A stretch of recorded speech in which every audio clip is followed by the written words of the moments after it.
the Liberals right now have just gone so off course. I identify as a Liberal. I always found them to be the most pragmatic. The next federal election is currently scheduled for October of 2025. Millennials and Gen Zs make up about 40% of our population. What is our responsibility? Will you vote in the next election? I'm leaning towards yes. I'm gonna say no. Yes, definitely. Why? I think that it's important to get your voices heard. Probably not. I feel like it doesn't affect me that much. We have not built the infrastructure to build more homes. Well, they're certainly making a lot of announcements. We built more homes in 1972 than we built in 2023. This is a 40-year-old problem that just blew up in all of our faces. You can't just build more homes. We're not playing SimCity 3000. There is an incentive right now. The Housing Accelerator Fund's over $4 billion. Cities across Canada have been awarded this money. I have no issue with the fund. One of Pierre's initiatives is to tie federal bonuses to whether or not they can approve fast enough. More sloganeering. That doesn't build houses. Sloganeering. If a different government would have reacted quicker. That there's a bit of a poison in politics these days with how long things take to get done. The next federal election is currently scheduled for October of 2025. While there's some discussion about it happening sooner, we're already starting to get a good sense of what the main deciding issues will be. Now, many of us grew up tuning out the political conversations, but that's all starting to shift. Millennials and Gen Zs make up about 40% of our population, and we're starting to recognize just how much the issues we care about is impacted by government policy. So, if the way we vote has incredible implications for our future, our children's future, and everyone else is living in it in Canada, what is our responsibility? I'd argue that we should be educating ourselves on the issues and where each leader stands, so that whatever choice we make is fully informed. Welcome to My Generation. Today, we'll be discussing some of these issues, including foreign aid, immigration, housing, sustainability initiatives, and healthcare. Our goal is not to chase headlines or sensationalism. Today, we're here to spark a conversation and hopefully inspire others to do the same. Joining me today is Anthony and Jonathan Harvey. Gentlemen, I've invited you both onto the show here because I respect both of your views, and I think they're very valuable. So welcome. Thank you. Thanks for joining me. Thank you very much. So I want to start off by giving you each 30 seconds to tell me what political party you feel you best align with and where you stand with that. Anthony, I'll let you start. Go ahead. Well, thanks for having us. Good to be here with Jonathan, and I have no problem saying it. I identify as a Liberal. I've always identified with the Liberal Party of Canada, and primarily the reason is because I always found them to be the most pragmatic, centralized sort of government in the sense, center in the political spectrum. They've made principled decisions. They've been the governing body that's governed the country the most. But I grew up in the 1990s, so my prime minister was John Chrétien. I was very familiar with how that worked, and it just happens to be where my values lie. My values lie in liberalism. I cherish those values. I understand that the people and leaders of parties can be human beings and they make mistakes. But those are just what my guiding principles are, and I'm looking forward to talking about that tonight. Jonathan, Nice. and you? So I'm a little different. The way I see things, I'm a little more of a political nomad. So I don't really associate with any one particular party. I think both sides have good value. It's just right now, given the political landscape, I definitely align more with being a conservative. And it's just because I think the Liberals right now have just gone so off course. So for the next, couple of years at least, I will be aligning with the Conservative government. Okay, valid. Well, Generation Z will be about 14% of all eligible voters in 2025, something to think about. They're also more likely than their older peers, and this is fascinating, to consider switching party preferences to the party that most closely matches their priority of issues. So, I went across universities. Let's see what the people had to say on the street. Will you vote in the next election? I'm leaning towards yes. I'm going to say no because this is probably bad, but I have yet to vote. Yes, definitely. Why? I think that it's important to get your voices heard. Probably not. I feel like it doesn't affect me that much. Also, it'll be like my first election. When we voted, when our prof, he told us to vote, is that the same thing? Did you vote? Did you vote at all? For Federal? Yeah. No.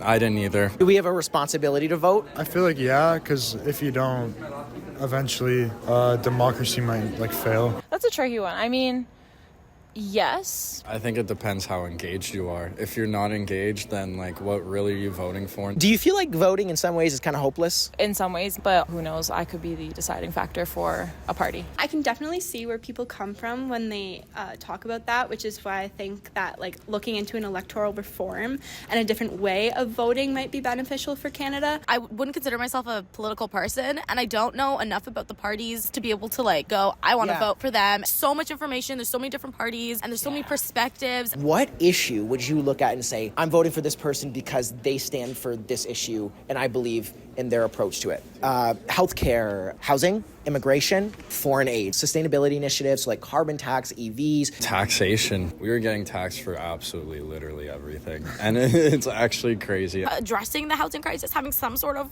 effective plan. I'd say healthcare for sure. Everybody gets older, so having like that sense of security, I feel, is really important. I'd say funding for sports because the government doesn't allocate a lot. I'm not one to like necessarily follow the crowd, but like it's hard not to when that's the mass like opinion you're getting. I feel like the main issue nowadays is trying to get more people engaged than the actual like voting itself. Will you do the research to where you feel confident enough to know who you're going to vote for in the next election? I mean, I should be informed of what's going on in the country. I will be doing a lot more research, and I probably will vote this year.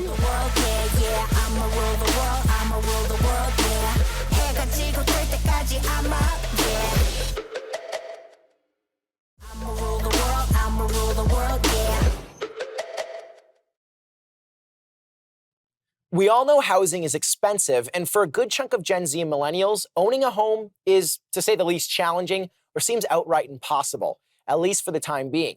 You've probably seen videos of the Conservative Party leader Pierre Poilievre and Prime Minister Justin Trudeau going back and forth on these issues like this. After 8 years of this Prime Minister, housing costs have doubled. Toronto's the worst housing bubble in the world, and Canada has the worst mortgage bubble in the entire OECD. Unlike the Conservative leader, we know that the federal government plays an essential role in leadership in housing. While the Conservative leader focuses on clickbaits and views, we're focused on building homes for Canadians. He's doubled the housing cost. Right. He's delivered an economy where we have the fewest homes per capita of any country in the G7, even though we have the most land to build on. The reality, Mr. Speaker, is the Conservative leader continues to call for the federal government to get out of the business of housing. Right. And we will not repeat the same mistakes he made when he was housing minister under Stephen Harper. Right. The Conservative leader's present plan won't build enough homes fast enough, doesn't reach enough cities, and creates unnecessary red tape. He'd also defund affordable housing projects and tax affordable rental construction even more. Did try to make a video. It was a total failure. His videos don't get clicks and his houses don't have bricks. Yeah. After 8 years, that's why housing costs have doubled. He shouldn't have to read his entire answer. I'm offering to inform him. On this side of the House, Mr. Speaker, we're focused on delivering solutions for Canadians. We're focused on building more housing for Canadians, not focused on self-aggrandizement like the leader of the opposition. So to start, Jonathan, I want to ask you, do you believe that housing and just housing in general is directly affected by government policy? Well, of course it is, right? So there's initiatives coming from the federal government, from the provincial and obviously municipal governments. They have their hand in every single part of it. The reality here, though, is I think you have to look at the facts. I think what happens a lot of times is people want to look at sort of the partisan politics here. But the biggest issue we have is we have not built the infrastructure to build more homes. That is the real problem we're having, right? So we built more homes in 1972 when the population of Canada was about 20 million than we built in 2023 when the population was about double. So that to me it's a fundamental problem that may actually go beyond the politics itself. Anthony, I'm curious, do you feel that the current federal government is providing adequately enough solutions to solve the housing situation we're in? Well, they're certainly making a lot of announcements, which is good. So they're not ignoring the problem anymore like they were for a bit of time. It took them a long time to catch up to it. And I'm happy to be critical of that. I think the response time was a little too short. But I think they are providing adequate solutions. I think we just have to decide what kind of housing we want to build in this country. And a lot of people are afraid to say social housing. And we need that. It's very important. It has to be part of a housing policy plan. And we actually have to define what attainable housing means and what affordable housing is. Mm-hmm. And I don't think any levels of government have been successful in the last 40 years doing that. Well, so I'm curious, and there's so much we can talk about here, but I really want to keep it focused on the solutions we've seen proposed. Right. So Jonathan, how do you feel about my question to Anthony? I mean, some of the solutions that Pierre has proposed do make sense, tying incentives to governments to increase the number of homes that are being at least approved in government. Then the other thing is he wants to free up and sell 15% of Crown land, which I think is going to be a valuable move. The other big thing is he wants to tie immigration into the growth of our critical infrastructure. which I think is paramount to actually get a control over this crisis. So some of the current solutions that we've seen, like the tax-free home savings account, these kinds of things. That's a waste of time. It's not effective well, enough? Here's the thing. So how that works is they allow you to save $8,000 per year, per person, up to $40,000. And their only contribution is just not making you pay taxes on that amount of money. However, if you look at the stats, I mean, it's Pierre's stats, so I'm not sure if it's 100% accurate, but it says it will take 25 years for the average Canadian to save for a home. So what is, you giving me a tax break on 40 grand really going to do? One of the things that when researching for this, I was wondering, are we incentivizing the wrong side here? Like, if we wouldn't have to incentivize buyers if there was enough homes in the country, that would just automatically lower costs, wouldn't it, Anthony? Let's get to the center of the bullseye on the problem here. This is a 40-year-old problem that just blew up in all of our faces, and nobody knows how to solve a 40-year problem. This started in the late 1980s when the provinces went to the federal government and said, give us all the money to build housing, and nobody decided to set up a forum or anything to provide accountability for that housing. And little by little, the recession in the 1990s, more budget crunches that happened in the late 90s, allowed for more downloading onto municipalities that can't afford to build housing. And here we are in a situation blowing up in our face, and the solution really only is to make housing announcements, which we should be making, but we're not addressing the root of the problem. Is it just building more homes? Like, should we be so focused on that? You can't just build more homes. We're not playing SimCity 3000. You have to actually have a plan. You need infrastructure, you need land. We have all of that stuff. Okay, I got to cut you off. You can do that. I have to do it. Do it. So Bring we'll be it right back to continue our discussion on housing. I'ma rule the world, I'ma rule the world, yeah.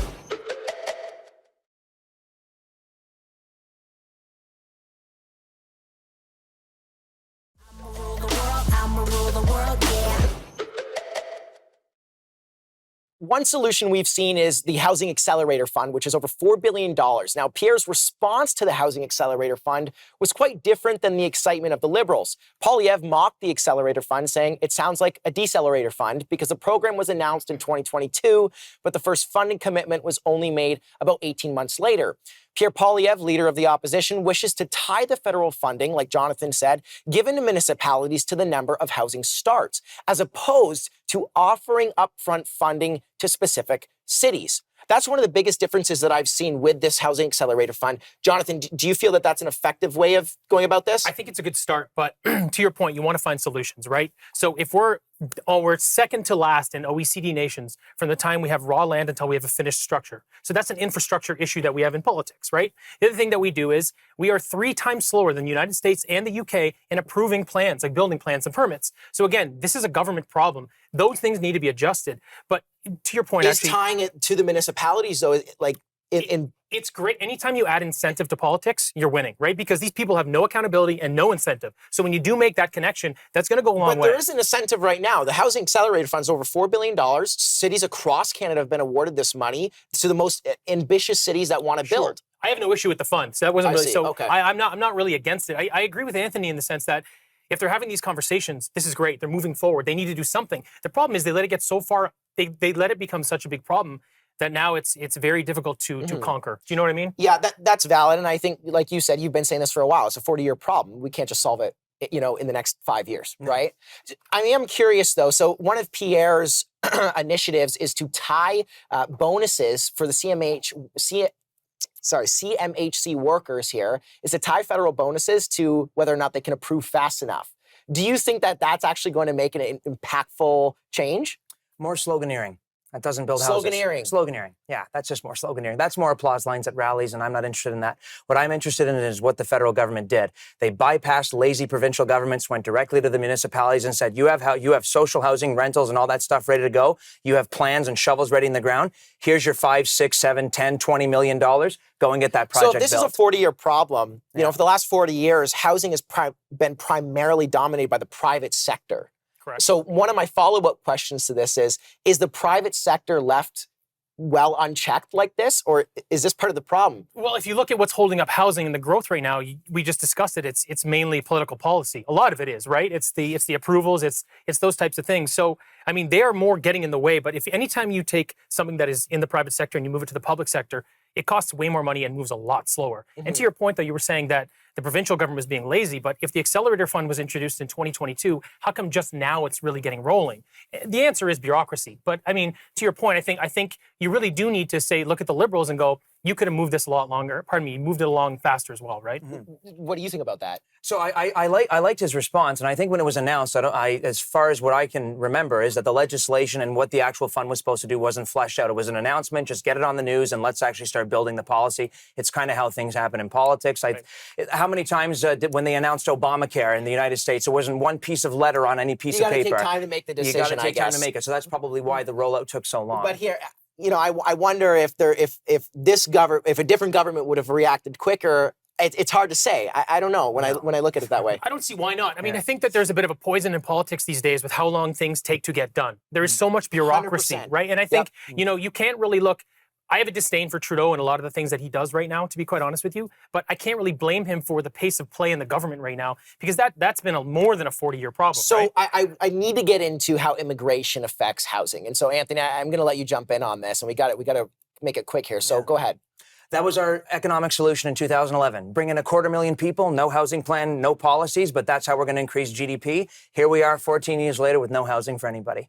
That's my point. That's valid. I mean, you know what? Actually, we've used immigration to pump GDP since World War II, though, right? So this has been constant. This has been ongoing. We're just getting to this point, though. Instead of it being 250,000, 1.4 million people came in last year, right? So when you look at that and you go, okay, call it 1.5 to make the math easy. Sure. If there's 2.5 people per home in Canada, according to Stats Can, that means you need 600,000 homes just to accommodate for the new people coming in. So if you don't slow that down, how do you ever catch up? So do we all agree that we should slow down immigration over the next few years? I think you need to. I would agree with that. I think there needs to be policy. So that's one thing that we can disagree with. I mean, but then my next question is, we're at a huge shortage of skilled laborers. Yes. That's big. But we're at the lowest unemployment rate in Canada this year. One of the lowest. Right. Is that because of immigration?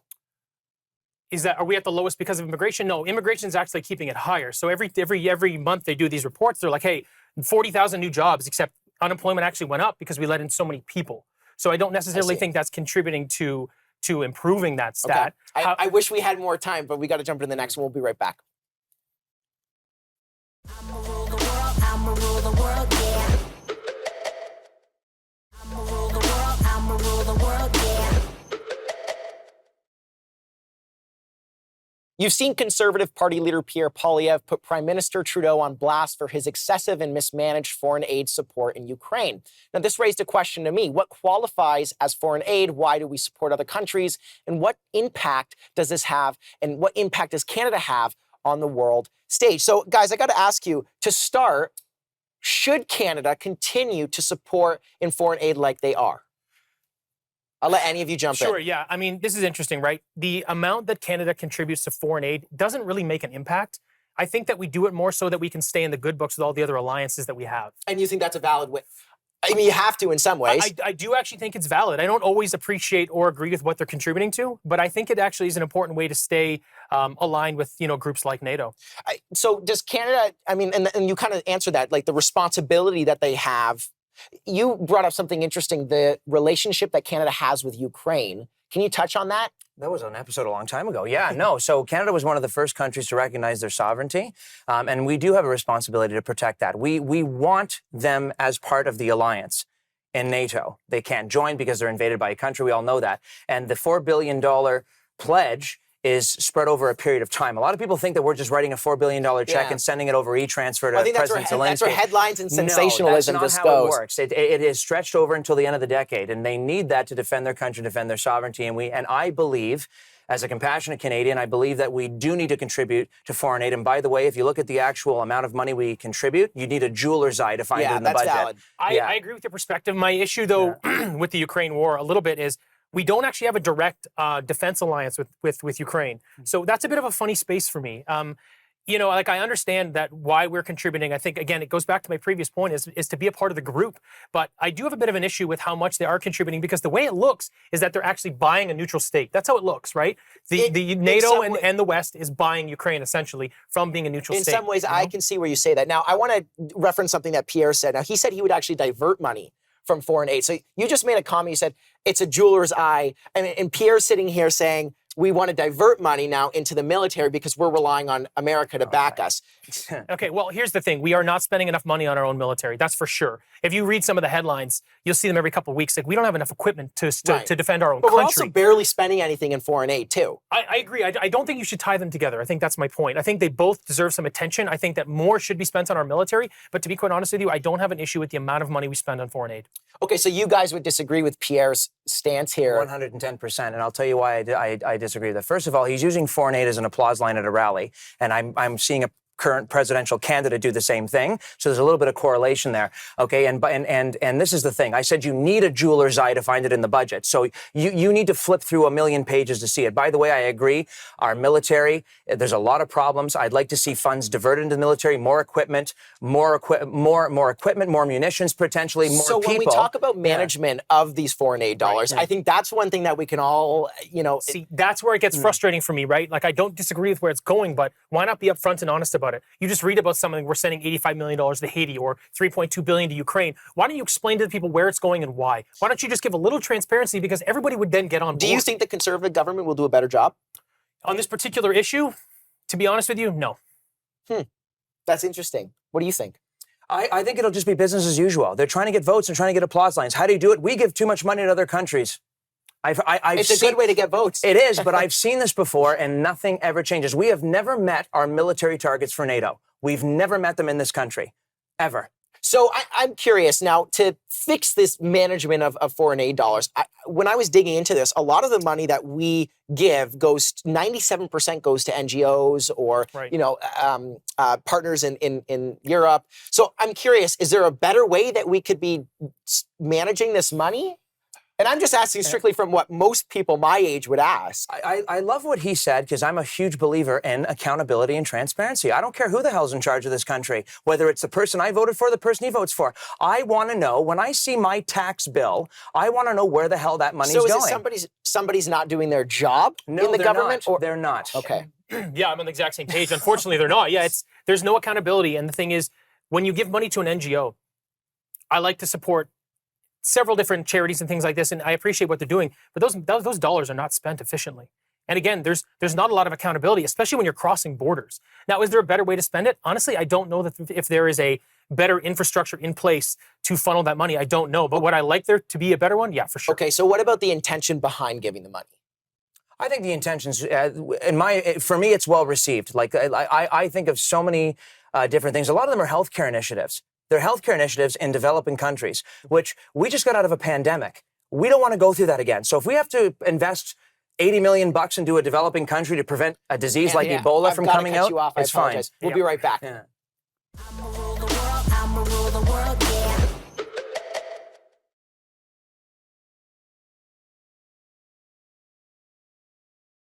I'ma rule the world, I'ma rule the world, yeah. Multiple health experts, including a past CMA, Canadian Medical Association president, Dr. Catherine Smart, said our healthcare system is failing, plain and simple. Average wait times in an ER were reported last year to have patients waiting an average of nearly 22 hours before being admitted to the hospital for care. So how do we fix this? Well, to start, what I want to know is what roles the federal, provincial, and municipal governments play in healthcare initiatives just in general. So I don't know whoever wants to tackle that. Federal government is responsible for transfer payments. Provincial governments are responsible for the operation of healthcare and distributing the funds. Municipal governments are, and at least in my small town, finding doctors, setting up the mental health networks, and contributing to building hospitals. I think that that's very important. And I think now we're seeing the erosion in our public healthcare sector, because I live in Ontario, so my perspective is Ontario. The provincial government is not stepping up to its responsibility. They're underspending, underfunding, and they're spending too much time making enemies with nurses and doctors. So you're going to look at the provincial government on this end? I have no choice but to. That's how the system was set up. Well, one thing that's interesting is in an interview, Catherine Smart, the past president, did say, though, that the federal government should be a leader in the healthcare. Jonathan, do you feel like they have been? No, not at all. Here's the thing. They're spending $355 billion a year on healthcare. And what do you get for it? Like you just said, you look at the wait times. You know what I mean? You're not getting reasonable care. And the amount of dollars that costs per person in Canada, it's almost $9,000 per head. And you're getting literally nothing for it. Actually, when you look at Ontario, unfortunately, I agree with you on this as well. There's about a $90 billion budget per year. 16 billion of that goes to your health. The rest of it goes to infrastructure and bureaucracy. That is so inefficient. That means our government spending So efficiency, it's just better management of dollars. essentially. But then the thing too, what's happening right now is they're throwing money at a broken system. We have an infrastructure problem, and we're not keeping our doctors or nurses happy. So what I want to know is, and I want to spend a lot of our time here on healthcare because we don't have too much time, is what does good leadership look like from the federal and provincial governments in infrastructure for healthcare? Federal government, we need to do healthcare like we did before, like 1986. It needs to be dollar per dollar funding. Federal gives 50%, provinces give 50%. It alleviates costs from the province. It puts a bit more responsibility on the federal government, and we need to get back to that kind of funding. Because municipalities have to pay for all the equipment that are inside of the hospitals. I think we should be alleviating municipalities a little bit more. They have enough to worry about. I got to make sure the toilets flush and stuff. You could say that they should be focusing maybe more on housing. But I think it needs to be a Team Canada approach, meaning those two levels of government equal parts. And if the federal government has to increase its spending, run a little bit more of a deficit to get healthcare back on track, I don't think most Canadians would disagree with that. I want to know, is publicly funded healthcare part of the reason why we're here where we are today, or is it just bad leadership from federal and provincial governments doing this? It's both. I think one of the other solutions you could look at is allowing more private sector businesses into the actual healthcare sector. Now, I have a buddy, his name's AJ. He's in the health sector in Ontario. He's got one of the 13 MRI machines. He does 22% of the MRIs. He's a private business. Look at the difference. Look at the efficiency. He runs everything through AI. He's built a very robust back end. You let private into the system, it will fix a lot of it. Do you think we need like a hybrid? Yes. Not fully private? No, not fully private. Definitely a hybrid. You need to provide healthcare for people that can't afford it. You need to. Valid. So I am curious, what other solutions do you think, like Anthony, the Conservative Party did come out and say that. I was reading through their what they stand for in their healthcare. And one of the things that they did say was a balance between private and publicly funded. The current government, how do you feel they're doing right now with healthcare? Should they be looking at these private options? Federal or provincial? Federal? Federal. Federal. Well, they did just do that $28 billion pledge, I think, to give more transfer payments to the provinces. I think that's good. Here's what I just don't trust that anybody that wants to go with the hybrid approach is going to do it properly. And I see successive governments looking at the public part and saying, how many people use healthcare? Maybe we can defund it a little bit. It happened in Italy when they introduced that little two-tiered system, and then the country went haywire and they brought it back. You have to remember, just because I'm uppity with politics and I have my allegiance doesn't mean that I trust everything. Somebody will come in a hybrid system and say, maybe we can take a little bit more money away from the public sector, and I don't want that to happen. But here's the thing. If you do add private in, what do you do immediately? So if you think about who needs healthcare the most, millennials, pardon me, who needs healthcare the most are boomers and the silent generation, right? They're the ones that have the most money. They can afford private healthcare. If you allow them to access private healthcare, what will happen to the system? Immediately, 30 to 40% of those people don't need to use public health care. So you alleviate the stress on the system. What other solutions can we look at, Anthony? Quick, riff off. Like, is there any other solutions that we could look at to speed up our healthcare here? Yeah, you need to build more infrastructure. We closed 38 hospitals in 1999. We never opened up one in Ontario. Build more hospital infrastructure. We need to stop making enemies with nurses unions. We need to hire more skilled people. Get rid of that so much bureaucracy with the Ontario College of Doctors and Nurses. If you're going to bring skilled people into the country, let them go to work in the healthcare field. Because right now it's about, they only have about... My Uber driver in downtown Toronto should not be a doctor. He should be in a clinic serving patients and our people. I think I can agree with that. Yeah, totally. Okay. Yeah, we're on the same page. When we come back, we'll be discussing sustainability initiatives. This one I'm excited for. I'ma rule the world, I'ma rule the world, yeah. I'ma rule the world, I'ma rule the world, yeah. You may or may not believe that climate change is a man-made issue, but one thing I'm confident we can agree on is that the health of our planet should be a priority. The challenge, though, is defining what that looks like. For this discussion on sustainability initiatives, I want to focus on what the government is doing now to establish greener alternatives and how these policies will actually create positive change. Anthony, I'm curious, do you feel that our current government uses economic struggle, per se, to incite change, to incite a more sustainable and greener change? I don't know if economic struggle is the way to describe it. Is there a better word? Yeah, well, I think that we have a problem. It's called climate change. So by them establishing sustainable policies, I think one thing that comes to mind is the Canada Greener Homes Grant. That's helped a lot of my clients. New windows, all that stuff you want to put on your house. But do you have to hurt Canadians financially to make them go greener? Well, now you're talking about a totally different thing. You're talking about the carbon tax, I'm assuming. Sustainability initiatives Yeah. in general. Just so here's my response to this. Because ending the sale of combustion engine cars by 2030 is going to hurt Canadians. That's just not just based on the carbon tax. Yeah. It's going to make cars more expensive. So by making an entire population switch to one particular model of vehicle. So you're talking about electric vehicles. Sustainability initiatives in general. In general, it's fair shared sacrifice. We're all polluting. We're all contributing to the cause. We're all putting carbon in the atmosphere. There needs to be policies set up so that it's fair and that it builds a sustainable future. That's what I believe in. So here's the way I see it. Pardon me. The way I see it is you should be working towards a healthier planet. Totally agreed. But you should be doing it according to two things. Moving at the pace that our technology allows. Right now, our technology for green energy is very inefficient. So I think that's a problem. Second thing is you should not go so far as to make it a detriment to society. We are already struggling and they're just making it worse. Okay. Now, one thing I will say to your point, Jonathan, is that Canada is the second highest per capita in greenhouse gas emissions. Do you think that my generation will place that as a hey, we have to vote for the party that's going to, change that? Again, here's the thing. We do need to make these changes, but they need to be done over time at the pace of technology. You can't just implement policy to make these differences and then just take money out of people's pockets to solve the problem. If you give the government money for climate change, it is not going to fix it. And when they use things like the carbon tax, they tax your gasoline, they tax you heating your home. They do something to try to slow down the use of these. Go ahead. So I want to jump in too, because the other thing too is we have to have a conversation around energy too, because Canada 60% of their energy is produced from hydroelectricity. Right. Thanks to Niagara Falls and other waterfalls as well. Go Niagara Falls. But what I am curious about is knowing that that's one of the cleanest forms of energy production we can have. So how far do we go to make it even better? I guess that's one of my questions too. Stop sending it all to the United States. There you go. Yeah. Stop subsidizing Manhattan and Long Island for their electricity. It's what we do. It's what we do. He brought up something about going after people and making it a little bit more economically challenging. Why are we so behind on this green technology? Because we are lagging in this country on research and development. And I am a huge proponent of spending those dollars on research and development, because if we don't have that sector in this country, we're not going to be a climate leader. And this is all going to be wasted money for the future. See, here's the thing. I don't disagree with spending money on green technology, but I disagree with charging Canadians more money when it's already challenging to live. But here's the thing. We are refusing to use LNG. We want to stop it. We have enough LNG in Canada to power the world for 200 years. So why are we using it? Don't get me wrong. It is still a fossil fuel, but it is a substantial improvement on what we're currently doing. So why not use that? Because this is not a one-step solution. It is multi-step. So why not do that? So why not make the country go ahead? I'm curious, what is a feasible timeline? Well, I think you'd probably have to look at it over over eventually the next... you have to set a time. You have to say this year, by this time, will be greener. Here would be my response.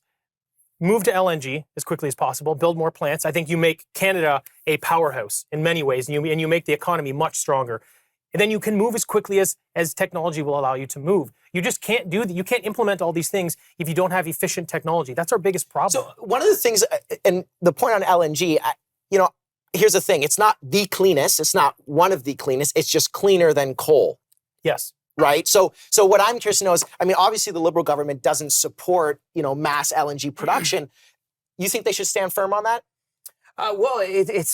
Should they stand firm on it? So you're asking somebody who is not 100% against using LNG, but the Prime Minister has made his principled decision. And if you're going to be principled on that decision, you should stick with it. And I think that that's how and why he's been successful in the past. However, this is what I always dial it back to. Why are we not successful? Because we haven't been investing money. We are lagging in this country in the last decade on research and development on this technology. And I think it's time our country, Canada, is a leader on that. And I think that initiatives like, putting a tax on carbon can generate the funds to pay for that. You have to pay for it somehow. We'll leave it there. We'll get back to the carbon tax in just a moment. We'll be right back. I'ma rule the world, I'ma rule the world, yeah.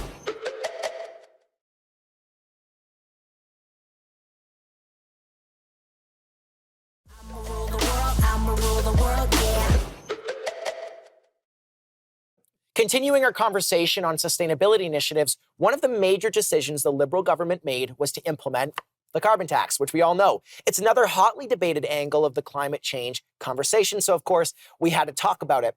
Anthony, you have a pretty firm stance on this. Share to the viewers here, what do you believe about the carbon tax, the initiative behind it? So the initiative essentially is this, okay? So you put a price on carbon. We all know that carbon is contributing to global warming. By the way, just to make this clear, I wanted cap and trade, not carbon tax. That was the environmental program I liked that Ontario had, but that's essentially what it was. What we've done, I'm not a member of the government, but what the Liberal Party of Canada has done and what the Prime Minister did is they put a spin on it. They return 80% of the funds back to people and rebates, and the rest of it goes to non-government organizations and communities to offset the cost of climate I did claims. see some mixed stats, though, on that return of the funds, where like one person says that almost nobody sees it. A lot of people. No, you look at your bank statement quarterly. I get it. I'm single. Even families came out and said that they're like, I don't even know if I received this or not. I don't know if I received it versus I went to go look and didn't see it, are two different things. Because here's the thing. If you're on a particular side of an argument, usually healthcare, a level of government is left out. This might be something that's left out of the conversation. So I'm Jonathan, I'm going to challenge you with this question because I know where you stand with this. Yes. What positives do you see in implementing a carbon tax? Okay, here's the only positive that I see. If it were to be implemented the way I would like it to see done, you only implement it against businesses because they have an economic lever they can pull to offset the cost, right? So the more, let's say, carbon that they're emitting. So adapting. Exactly. See, the thing is, the more carbon they're emitting, they can actually increase prices. Now, you and I are all going to feel that, but at least they have an economic lever to pull. What they're doing right now is they're using it in homes. So you have to put gas in your car and you have to heat your home. If you don't, you're going to die or you won't get to work. So what they're doing is they're saying you have to use less carbon, except you don't have a choice. That's why that's my big issue with using it against residents versus just businesses. Okay, so I'm just going to immediately jump into other ways of motivating, the average individual. So private capital investment was one, but how do you promote businesses to invest into greener ways of doing things? Now, the carbon tax seems like it's the right idea. It actually is for businesses. The problem is, though, how do you implement something like this after, say, the pandemic? And you look what's going on in small businesses like restaurants. How do they afford this additional tax? It's going to affect the consumer at the end of the day. Very much so. Like, you need to have a sliding scale based on what they do. Anthony, I want to let you speak on this. Private capital investment. You need permanent incentives. Permanent, not 1 year, 2 year, permanent. And that's what I think carbon tax or pricing carbon should be used for. Businesses pay. It pays for permanent incentives so that they reinvest back in their industry so that it makes it cleaner. That needs to be the focal point. So that won't affect the consumer. Yes, I understand the mission behind it. Right. Look, if it was Prime Minister Anthony, I wouldn't really be having a lot of rebates here. I would have kept the price nominal and a bit lower, and I would have probably canceled out the rebates for 2/3 of the country. So I think the way that the carbon tax works, and the only way that I could see it working, is if businesses and individuals knew for an absolute fact that no matter what, they will have to pay that, even if Pierre is elected. So one of the things that I looked into was a CCFD, a carbon contract for difference. Basically, it's a contractual agreement that the government enters into that says even if Pierre's put in and Trudeau's out, that by 2030, if it's not $170 per ton, they'll pay out the differences to the businesses who they invested, greener initiatives for. Do you feel like if they did that, would that be a good way of pushing businesses to move forward? I mean, look, I think I agree with Anthony. You need to incentivize it with numbers. You do, but the thing is, it has to be permanent. And the thing is, there has to be a strong push towards actually improving the technology so that they actually get there, and it starts to make sense. Otherwise, you're just throwing money into a pit. And the thing is, when you give the government money, their inefficiency is so substantial, you never see any of it back. So to get a greener environment, do you think that we can even do that and motivate that without any hand of the government at all? I mean, at the end of the day, I don't know how much confidence I have in corporate companies to go greener. I agree because they have a fiduciary duty to improve their bottom line. That's their game plan. Right. So here's the thing, unless the technology keeps up and becomes more economically viable, no, they won't invest into it. Okay, so one of the points that I've heard, we've got 1 minute, make it quick. People are saying that, or I've heard people say that even if we remove the carbon tax, you will not see really a decrease in costs. And that is the number one hot issue right now, because if Trudeau's out, Pierre comes in, we want to know if things get cheaper. I'll let you speak on it. Groceries carbon tax on groceries is 3% of the cost. 3% of the cost. The average groceries are going to go up this year by $350 to $444 on average per family. The rebates in Ontario are up to, I believe, $1,200 for the year. So that's offset at the cost. That's what we mean by offsetting the cost. Are things going to go down aggressively? Is gas going to go down? It'll go down 14 cents a liter. That's where you're going to see it the most is on gasoline. Jonathan, jump in quick. Yeah, I mean, if you remove the carbon tax, you're actually it's an inflationary thing, right? Because it hits every section of the market. Every part of the distribution chain gets hit by this tax, right? So as soon as you remove it, you're going to lower inflation. Actually, the Bank of Canada themselves said... I'm going to have to cut you off. Sure. I love you, though. We'll be right back with more closing thoughts. I'ma rule the world, I'ma world, yeah. I'ma rule the world, I'ma rule the world, yeah. Welcome back to My Generation. I wanted to let Jonathan finish his thought. You were mentioning something about the Bank of Canada when we were talking about sustainability initiatives. Yes, right. So they themselves have said how much the carbon tax is actually contributing to inflation. Your question was, would it cost less for Canadians if we got rid of it? Yes. According to the Parliamentary Budget Office, the average household is spending $700 more per year after rebates on the carbon tax. After rebates. After rebates. Wow. It's the government's own office. Okay, interesting. Well, now we're going to talk about some campaigns and closing thoughts. It's easy to get caught up in the rhetoric or promises of political campaigns, or just vote for someone based on their charisma or how often we see their face on social media. But beyond the tactics designed to bring in votes is another question. Does this person have a viable solution to address the issues you care about and that we currently face here in Canada? So, guys, I wanted to close it off here nice and easy. What do you believe Canada needs in our leadership? Don't talk about what we have now. What do you think we need to see? And what do we want? What do we crave? Anthony? I want to see compassion and I want to see accountability. That's what I want. Compassion and accountability. Compassion and accountability. I believe we're a compassionate country. Who holds people accountable? Well, I mean, the reality is the public does. They're the ones that vote for them, right? And I think that, the other thing that I would say is we cross over. I say accountability, but also transparency. Transparency? Huge. You need a lot more transparency. Do you think that's even possible in a government? You need it. That's what you asked what the generation needs and what we need next in politics. Like, look, looking at the information age, everything's more available. You get to see a lot more of what's going on under the hood. We need to see more transparency from our politicians. When I actually sat down in the streeters that I was doing with a lady, what I had asked her was, do you wish that there was just one place where you could find out? She was like, I wish I had a document that was provided to me with what both parties stand for, and then also knowing the history of why they think that. So that kind of brings up my next question. Where do you guys get your information? Where can my generation look to get accurate information? Is it the National Post, Anthony? I have advocated for print journalism on this show many times. I'm a Globe and Mail guy. I find it's the most centrist of the newspapers. Globe and Mail, Toronto Star, National Post. I'm the national guy still. I love CBC. Yeah, I grew up watching it. Power and Politics. What's that one play? Power Play with, I still watch Vashi Power Capellas. Play, I still watch all that Jonathan, stuff. what about you? They have an amalgamation of people, by the way. I just want to say that. Yeah. They do. You need to take in information from both sides, but here's the problem we have in Canada. We do not have equal representation. There's not enough people representing the Conservative Party and the Conservative viewpoints. There's just not, right? And like I said, I'm very agnostic when it comes to which party I subscribe to. Right now, I'm on the right, definitely, because of the problems we have. But there are not enough publications. That's just bottom line. One thing that's going to be interesting is as our generation gets older, I actually really see us looking at the issue, not the party. And so what I'm hoping for is that, they go, what I'll do is I'll go on a CBC article, look at an opinion piece, find some facts from that article, and then I'll search up. The question that immediately comes to my mind is, why is this person doing that? Or why do we have a carbon tax? Who said what? Then you start doing a little bit of information. Within 30 minutes, you find out why we have a carbon tax, you find out what the purpose is behind it, and then you find out the tension point.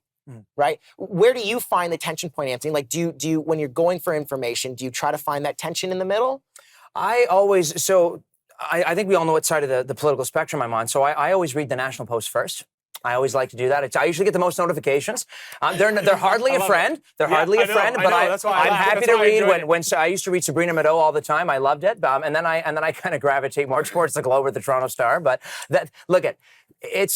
you have to read all three. Right. You can't just read your side. It's too polarizing. I totally agree with you. And here's the thing. Whenever you're reading an article, you have to understand there is always going to be bias. So what you want to do is you want to take in things from both sides, then use your logical brain and figure out what they're actually saying or what's really going on. Okay. So what I'm going to ask my next question is, what do we hope to see adapt for future campaign strategies? We said transparency.